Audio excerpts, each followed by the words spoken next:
참여수님, 대구대교구 제4대리구 성지순례 담당 이성웅 세례사 요한 신부입니다. 날씨가 너무 덥습니다. 이 더운 날씨에 떠오르는 성가가 있습니다. 아 뜨거워 주님의 사랑, 그 크신 사랑 태양보다 더 뜨거워. 하느님의 사랑은 태양보다 뜨겁습니다. 또 뜨거운 것이 있습니다. 바로 우리 신앙 선조들의 열정입니다. 지금 저는 진산 성지에 와 있습니다. 주님을 따르기 위해서 목숨을 바친 윤지충, 바오로와 권상년, 야고보의 얼이 서려 있는 곳입니다. 그 뜨거운 열정을 우리가 느끼고 그 뜨거운 열정을 품에 안고 살았으면 좋겠습니다. 자, 진산 성지 둘러보겠습니다.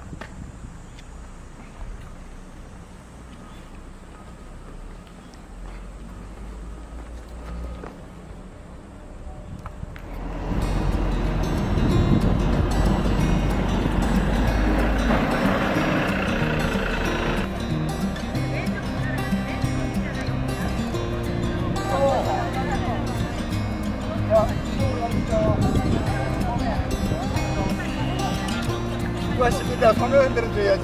우리가 오늘 행사 사진. 그래?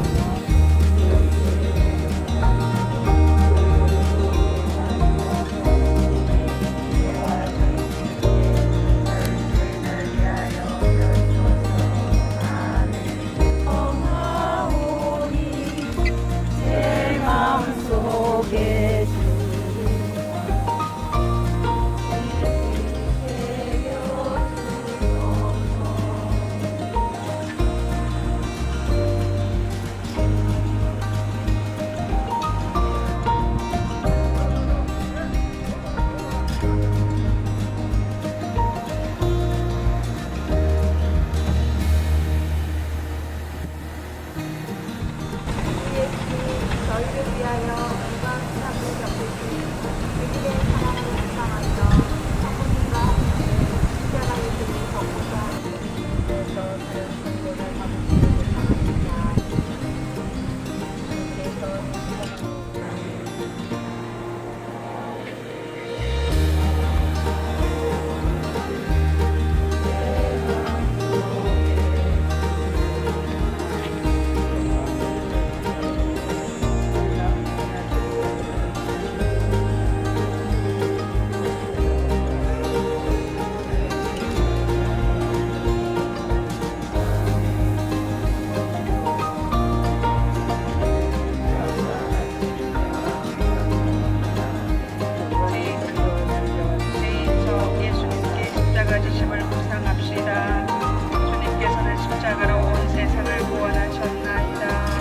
예수 그리스도님 경배하며 찬송하나이다.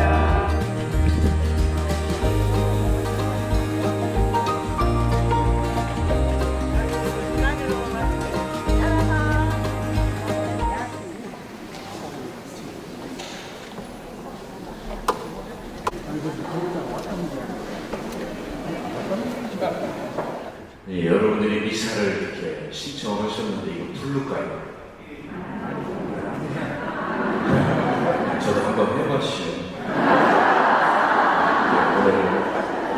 그리스도님 자비를 베푸소서. 그리스도님 자비를 베푸소서. 영혼을 죽이지 못하는 자들을 두려워하지 마라. 오히려 영혼도 육신도 지옥에서 멸망시킬 수 있는 운을 두려워하여라. 그러나 누구든지 사람들 앞에서 나를 모른다고 하며 나도 하늘에 계신 내 아버지 앞에서 그를 모른다고 할 것이다. 오늘 술래 오신 여러분들, 진산성지는 우리나라 최초의 순교자 윤지충 바오로, 권상현 야고보, 윤지현 프란시스코, 이분들의 기가 막힌 삶의 정신을 기리는 곳이고, 우리나라 최초의 순교자답게 이분들은 성직자도 아니고 수도자도 아니고 평신도였다.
제 머리 위에는 네 분의 훌륭한 분들의 모습이 보입니다.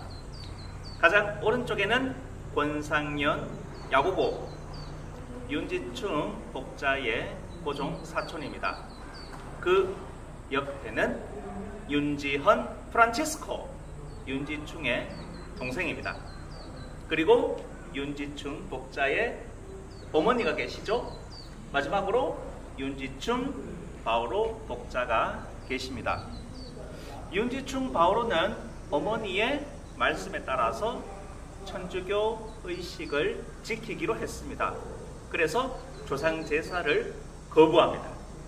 그렇게 해서 그만 참수를 당하고 맙니다. 윤지충의 어머니께서 윤지충에게 큰 영향을 미쳤습니다.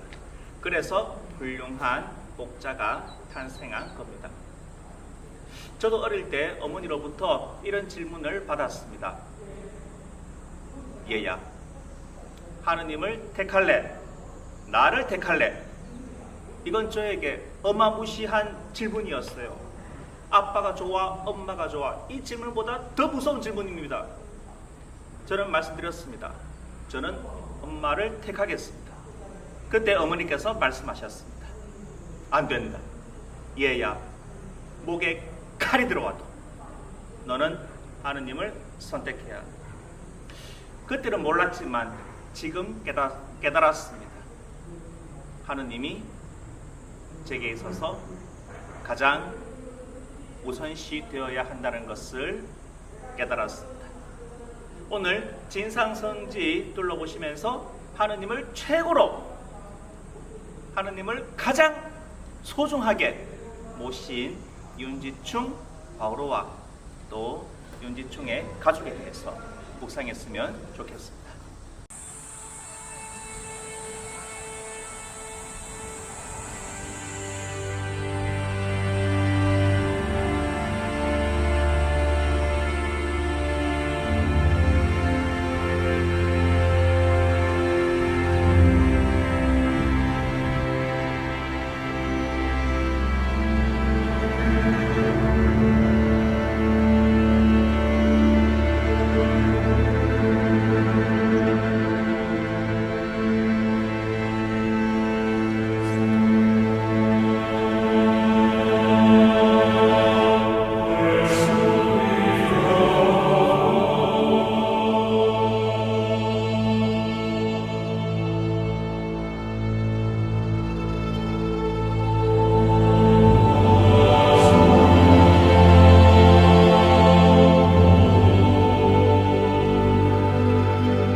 저는 지금 진산 성당 옛날 터 그 자리에 와 있습니다.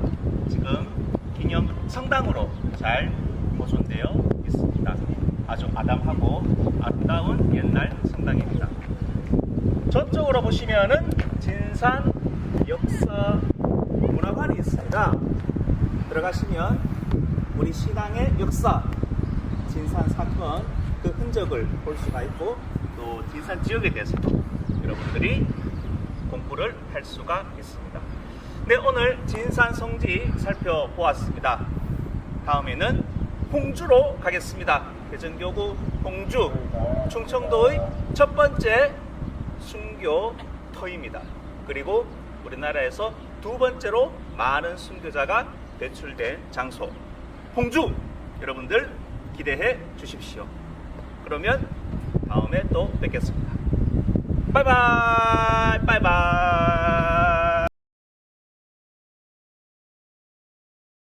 김용덕 야구신님을 소개해 드리겠습니다.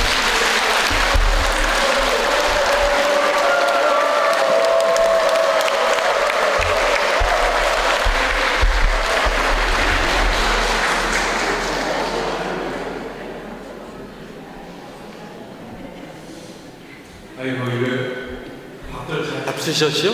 네. 우리 그 카메라맨까지 있고 이거 아주 대국교구는 아주 제대로 잘 꼴을 갖춰서 움직이네요.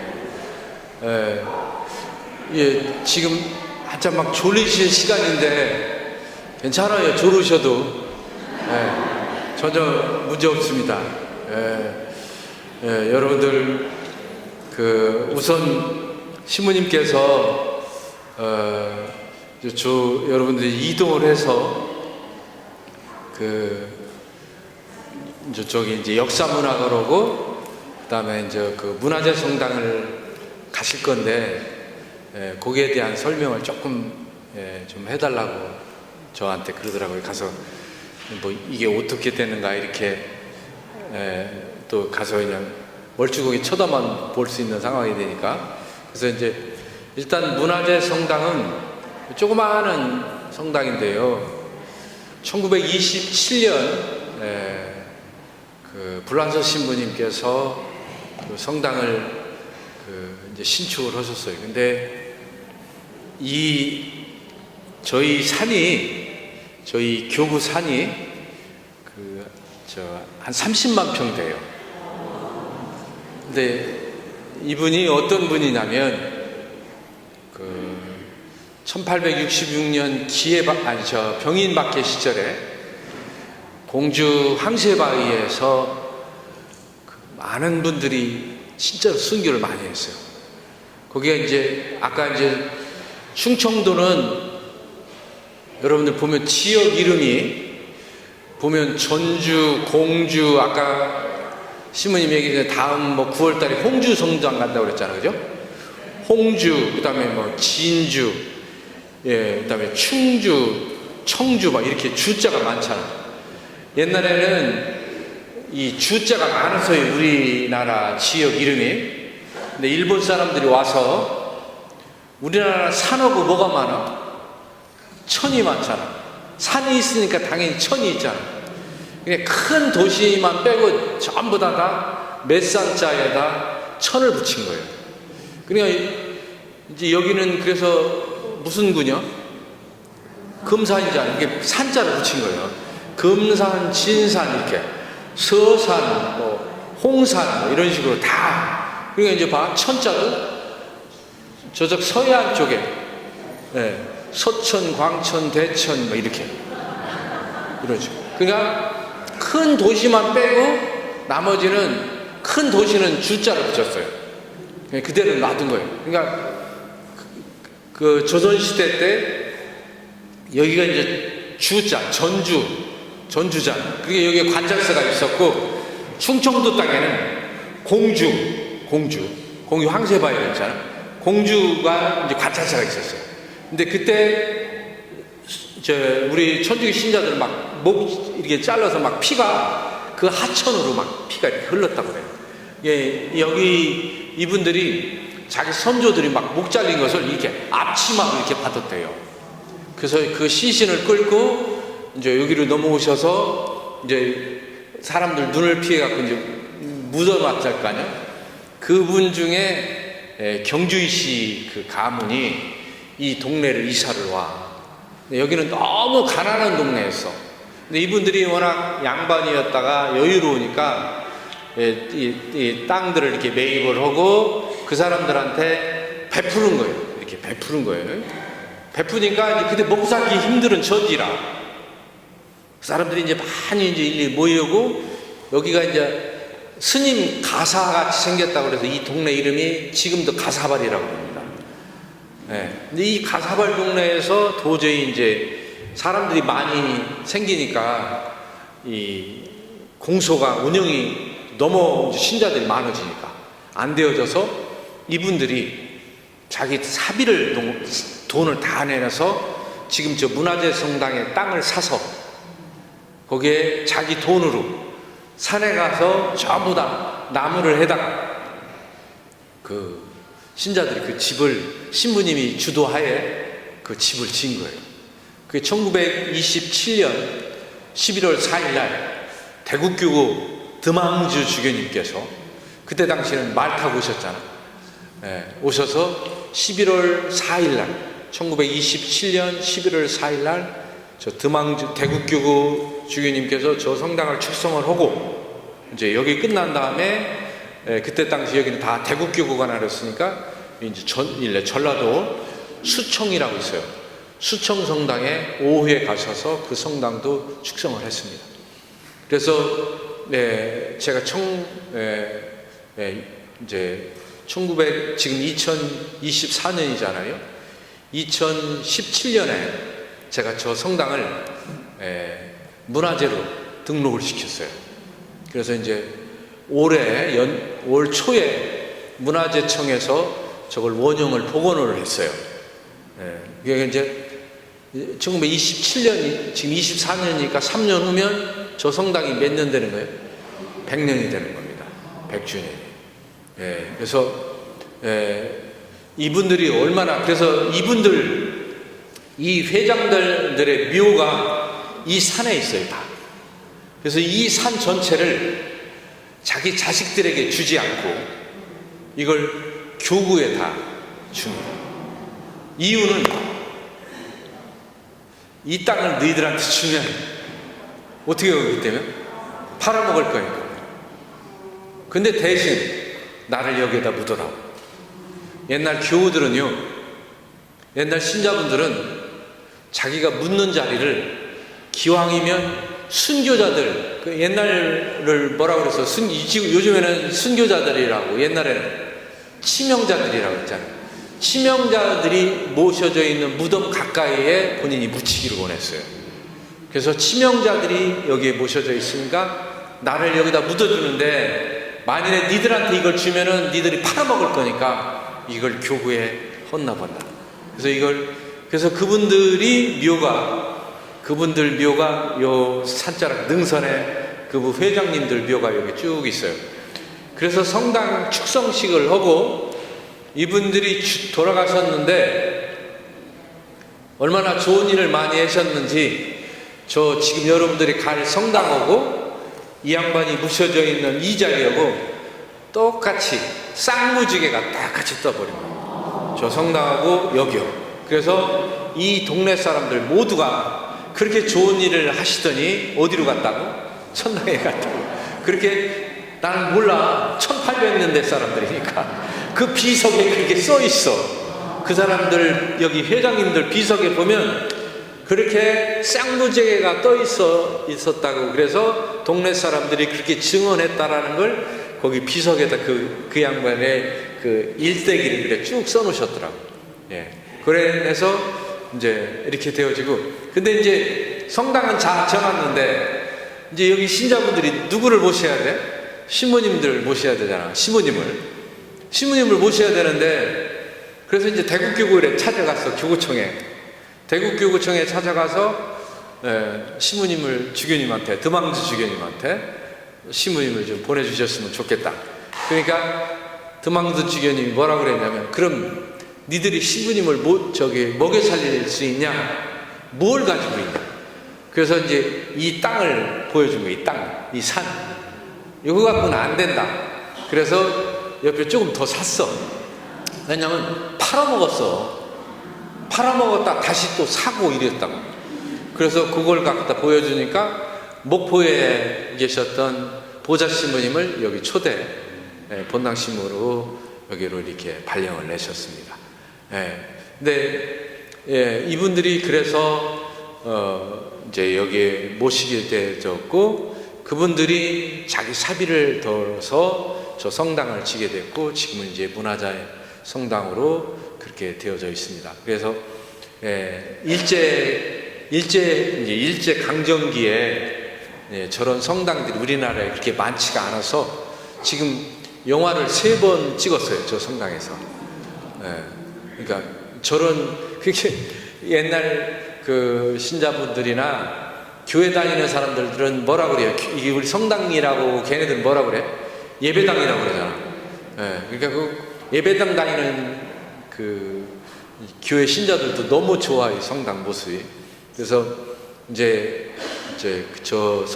문화재 성당이 문화재 성당으로 이제 문화재청에서 원형 보고를 옛날 그 모습대로는 못 오고 그대로 최대한도로 가까이 접근을 하려고 노력을 했어요. 그래서 이제 거기에서 했는데, 옛날 그 여기서 공소회장을 40년을 하셨던 회장님이 이제 얼마 전에 돌아가셨는데, 그분들 회장님들 묘가 여기 쭉 있어요, 여기 이 산에.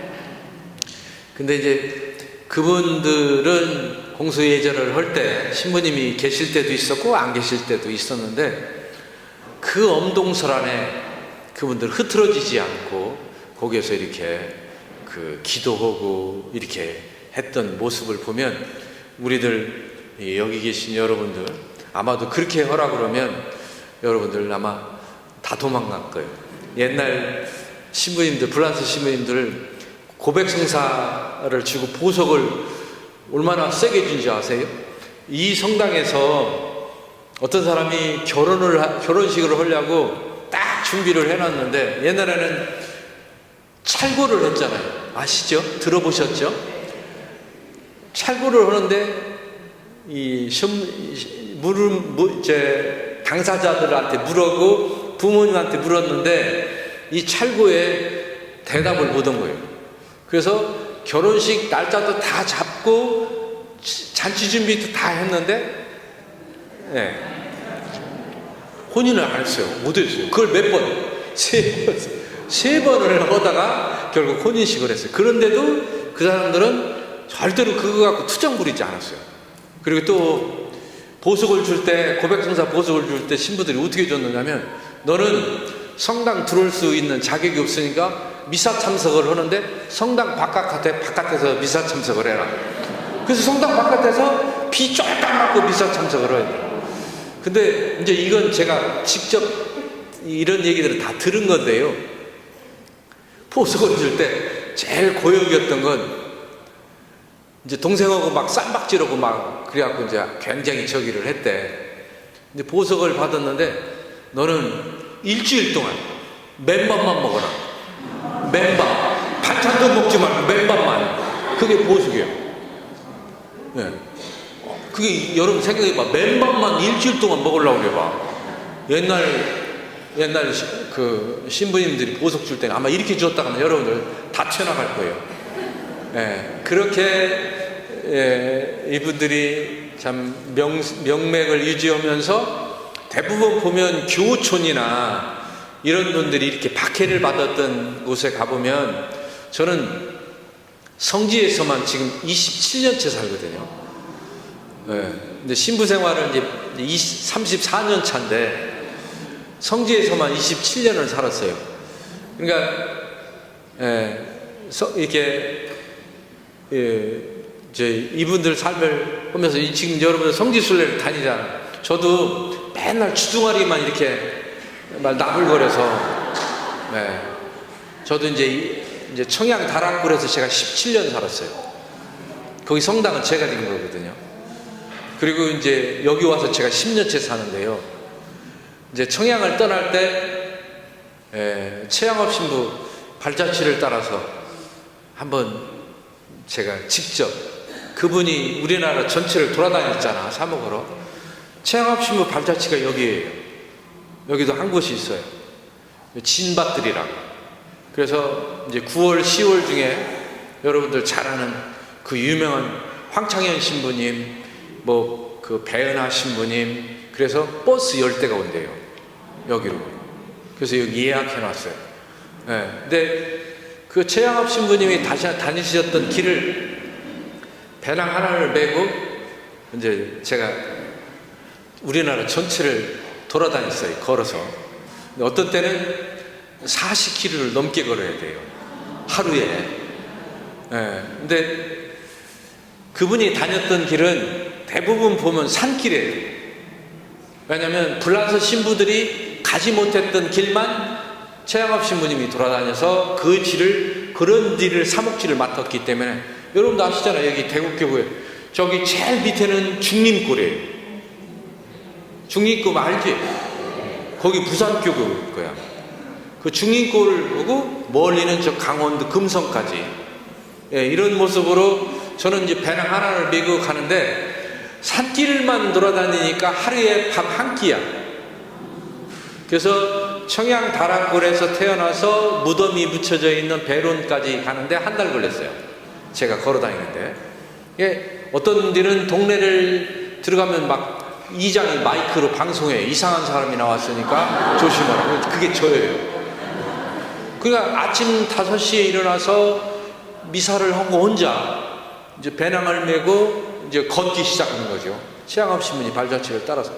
예, 그리고 이제 그 한 끼밖에, 왜냐면 이분이 산길만 다녔으니까 식당이 없어요. 그래서 그래서 가을역을 제가 택했습니다. 그래서 산에서 밤 주워 먹고, 산에서 포도 농장에 가서 포도 사 먹고 이렇게 해가면서 끼니를 때워가면. 그런데 요즘 같은 데도 이렇게 제가 한 끼를 먹었는데 최양업 신부님이 살았을 당시는 어떻겠어? 더 험난했겠죠. 그렇게 그분네들은 그런 생활을 함에도 불구하고, 워낙 이분이, 최양업 신부님이 워낙 이 머리도 좋고 글재주도 좋고 어학도 대단했습니다.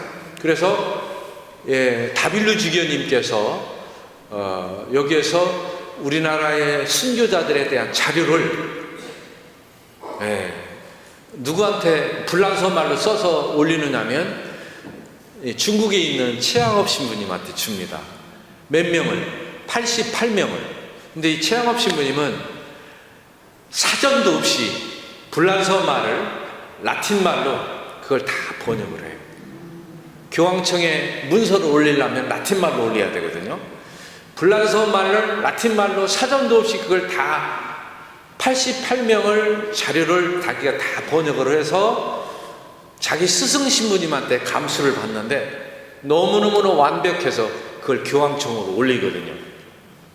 그 88명 중에 몇 명이 합격이 되느냐면 79명이 합격이 됩니다. 그리고 나서 나중에 그건 언제부터냐면 1839년이 기해년이에요. 기해박해서부터 자기들이 있었을 때까지, 병인박해 전까지를 올립니다. 그러니까 왜 기해박해부터 올리느냐면 불란서 신부님이 우리나라에 들어온 연도가 1835년서부터 들어와요. 모방 신부님, 사스당 신부님, 앵베르 범주교님이 들으시거든요. 그분들에 의해서 김대건, 최양업, 최방재가 신학생으로 발탁이 돼서 유학을 가게 됩니다. 그러니까 자기들이 온 시점을, 그 양반들이 죽었던 시점, 1839년에 모방, 사스당, 앵베르 범주교님이 기해박해 때 죽어요. 그 시점부터 병인박해 전까지 다빌루 신부님이, 주교님이 자기네 불란서 신부들이 온 시점부터 그걸 자료를 최양업 신부한테 올렸는데, 그 자료 내용에 누가 빠졌냐면 최양업 신부 엄마가 빠져요. 왜? 한번 배교했다고 했어요. 네, 그러니까 아버지는 올라가는데 최양업 신부 아버지가 최경환 프란시스코예요. 그분은 아버지와 엄마는 나이가 3살 차이에요. 너무너무나 진짜 최양업 신부와 아버지는 제가 볼 때는 너무너무 대단합니다. 맞아 죽거든요. 그 양반이 9월 12일 날 돌아가시는데 맞아서 죽어요. 매 맞아 죽을 때 뭐라고 죽느냐면, 하느님 아버지, 저의 바람은 망나니의 칼에 이목이 댕강 잘라져서 순교하기를 바랬는데 당신 뜻이 맞아 죽기를 바라니 그걸 받아들일지어다 하고서 그 양반이 숨을 거둡니다. 그리고 부인 이성례 마리아하고 최양업 신부 동생들은 다 감옥에 있는, 처지에 있는 상황이 되잖아요. 이런 내용들이 W 주기님에 의해서 최양업 신부에게 전해졌는데 전부 다 그걸 불란서 말을 라틴 말로 올려서 교황청에 올려갖고 79명이 합격이 되고, 그 다음에 뮤델 주교님이 1866년 병인 마켓까지 자료를 교황청에 올렸는데 24명이 합격이 됩니다. 그래서 여러분 한번 더하기 해봐. 79 더하기 24 얼마예요? 103명. 그래서 우리나라 성인이 몇 명이요? 103명 성인입니다. 그러면 1839년서부터 올렸으니까 그 이전 사람들은 불란서 신부들이 안 올렸어요. 그래서 이분들이 빠진 거예요. 윤지충, 권상현, 이 양반들이 1839년 이전, 이분들이 최초의 순교자부터 가장 많이 죽은 것이 1801년이야. 그 사이에 많은 사람들이 1839년 이전에 많은 사람들이 순교를 했는데 불란서 신부들이 지들이 들어온 시점을 기해서 올린 거예요. 이제 여러분 이해하셨죠? 왜 성인 품에 이 양반들이 안 올라왔을까? 못 올라간 이유는 그래서 못 올라간 거예요. 그리고 나서 한국에 있는 주교님들이 1839년 이전 이분들에 대한 자료를 뽑아서 여기에 올렸어요. 거기에 같이 올렸는데 125명을 올렸어. 125명 중에 한 명이 최양업이야. 근데 교황청에서 어떻게 124명만 복자품에 올려. 124명을 왜 복자품에 올리고 한 명이 빠지느냐? 한 명은 최양업 신부야. 124명은 모두 다 순교자야. 순교자는 기적심사가 면제야. 최양업 신부는 기적심사가 통과가 돼야 돼. 그래서 지금 현 프란시스코 교황님이 2014년도 한국에 방문했을 때 광화문에서 윤지충 바오로와 동료 순교자 123위 이분들을 복자품에 올린단 말이에요. 복자품으로 선포를 해. 거기에 최양업 신부도 같이 올렸는데 그 양반은 빠진 이유는 기적심사에 통과를 못한 거야. 그래서 이분이 지금 어디까지 올라가 있어? 하느님의 종에서 가경자까지 올라가 있어. 이 가경자에서 기적심사가 통과가 되면 뭐가 되는 거야? 복자품에 되는 거야.